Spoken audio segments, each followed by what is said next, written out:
السلام علیکم ورحمۃ اللہ وبرکاتہ۔ گروپ نمبر 1 میں یاسر بھائی نے سوال کیا ہے کہ استاد جی امید ہے آپ خیریت سے ہوں گے۔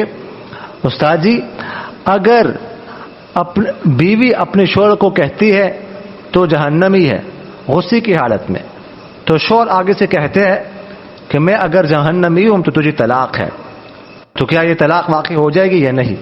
یہ کسی نے مسئلہ پوچھا ہے، رہنمائی فرما دیں۔ دیکھیے اگر شوہر کہہ دے، بیوی کہہ دے تو جہنمی ہے، اور اگر شوہر کہہ دے اگر میں جہنمی ہوں تو تجھے طلاق ہے، تو اس سے طلاق واقع ہو جائے گی۔ یہ تعلیق نہیں ہے بلکہ یہ بیوی کو ایذا دینا مقصود ہے۔ دور مختار میں ہے کہ اگر شوہر نے، بیوی نے کہا تو بہت گھٹیا آدمی ہے، شوہر نے کہا اگر میں ایسے ہی تو تجھے طلاق ہے، تو اگرچہ شوہر ویسا ہو یا نہ ہو لیکن اس سے طلاق واقع ہو جائے گی۔